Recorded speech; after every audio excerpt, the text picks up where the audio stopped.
यह भ्रम फैलाया जाता है कि प्राचीन भारत में जो यहाँ के मूल निवासी थे उन्हीं को दास बनाया गया, उन्हीं को शूद्र बनाया गया। तो इस वीडियो में हम समझने का प्रयास करेंगे कि क्या कोई शूद्र या अंत्यज ही दास हो सकता था। तो चलिए जानते हैं कि क्या शूद्र के अलावा कोई अन्य दास नहीं बनाया जाता था। तो सबसे प्राचीन समय में चलते हैं, सतयुग के समय में। ग्रंथों की माने तो सतयुग में महान राजा हरिश्चंद्र, उनकी पत्नी और पुत्र भी परिस्थितियों के कारण दास बनाए गए थे। यहाँ गौर करने वाली बात यह भी है कि राजा हरिश्चंद्र को जिसने खरीदा था वो अमीर व्यक्ति कोई ब्राह्मण, क्षत्रिय या वैश्य नहीं था, बल्कि वह एक तथाकथित दलित, डोम या समझे कि चांडाल जाति से था। एक और उदाहरण देखिए, राजा राम के पूर्वज राजा त्रिशंकु भी श्रापवश चांडाल बना दिए गए थे। इसी तरह ऋषि वशिष्ठ के पुत्र भी चांडाल बन गए थे। द्वापर युग में देखें तो सुयोधन से जुए में हार जाने के बाद पांडवों को दास और द्रौपदी को दासी बनाया गया।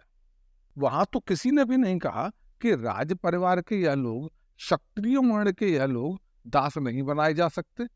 यदि शूद्र ही दास बनाए जाते थे, अन्य कोई जाति का व्यक्ति दास नहीं बन सकता था, तो उस समय ऐसा कैसे हो सकता था? ऐसा कोई प्रसंग तो आता, कोई तो कहता कि इनकी जाति तो, इनका वर्ण तो क्षत्रिय है, इन्हें दास नहीं बनाया जा सकता। इसी प्रकार कथाओं के अनुसार माने तो दक्ष प्रजापति की पुत्री, ऋषि कश्यप की पत्नी व गरुड़ देव की माता विनता को भी अपनी बहन कद्रू की दासी बनना पड़ा था। तो इन प्रमाणों से ही स्पष्ट है कि किसी भी जाति व कुल में जन्मा व्यक्ति परिस्थितियों के कारण चांडाल और दास बन जाता था। इसी में एक बात की और चर्चा कर लेते हैं। कुछ दलितवादी एजेंडेबाज एक मिलावटी ग्रंथ को मनुस्मृति नाम देकर यह कहते हैं कि उसमें लिखा है कि शूद्रों के नाम अपमानजनक रखे जाएं, उनके ही नाम के पीछे दास लगाया जाए। देखिए, किसी मिलावटी ने कुछ लिख दिया और उसे ही कोई मूर्खतावश या अपने एजेंडेबाजी के कारण सत्य मानकर प्रस्तुत करे, तो इसमें दोष किसका है? उसकी मूर्खता का या उसकी दुष्टता का? आज आप कुछ भी लिख दो तो क्या वो आज के समाज की सच्चाई हो जाएगी? ऐसे ही किसी मिलावटी ने कुछ भी लिख दिया तो क्या वह प्राचीन भारत की सच्चाई हो जाएगी? नहीं, बिना प्रमाण के वो सत्य सिद्ध नहीं हो सकता।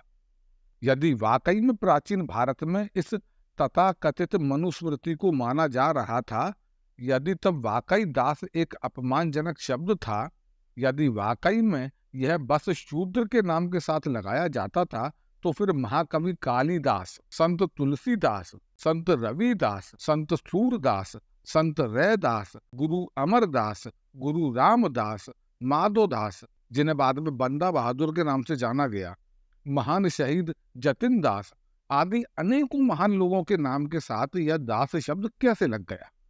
इन लोगों का तो बहुत सम्मान था, इन्हें तो अपमानजनक रूप से नहीं देखा गया। और इनमें अनेकों लोग वे हैं जो जन्म से शूद्र या अंत्य जाति के नहीं थे। जैसे तुलसीदास ब्राह्मण थे, माधोदास क्षत्रिय थे, राजपूत थे। तो फिर इनके पीछे दास क्यों लगा? क्या ये जानबूझकर अपमान का सूचक अपने नाम के साथ लगाना चाह रहे थे? इसी से स्पष्ट है कि दास शब्द अपने आप में कोई अपमान का सूचक नहीं है। सभी वर्णों के लोग, सभी जातियों के लोग, सभी स्थितियों के लोग इसे अपने नाम के साथ लगाते आए हैं। ऋग्वेद में भी आपको राजा सुदास का नाम मिलता है। तो क्या वो राजा शूद्र थे? और अगर शूद्र थे तो वो राजा भी थे। इस हिसाब से आप कैसे भी देख लीजिए। इसी प्रकार ढूंढेंगे तो और भी अनेकों प्रमाण मिल जाएंगे जो साबित कर देंगे कि सनातन के विरोधियों की बातें कितनी खोखली और मूर्खतापूर्ण है। वीडियो पसंद आने पर कृपया लाइक करें, शेयर करें और चैनल को सब्सक्राइब करके बेल आइकन ज़रूर दबा दें ताकि हमारे आने वाली वीडियोस की जानकारी सबसे पहले आप तक पहुंचे। धन्यवाद।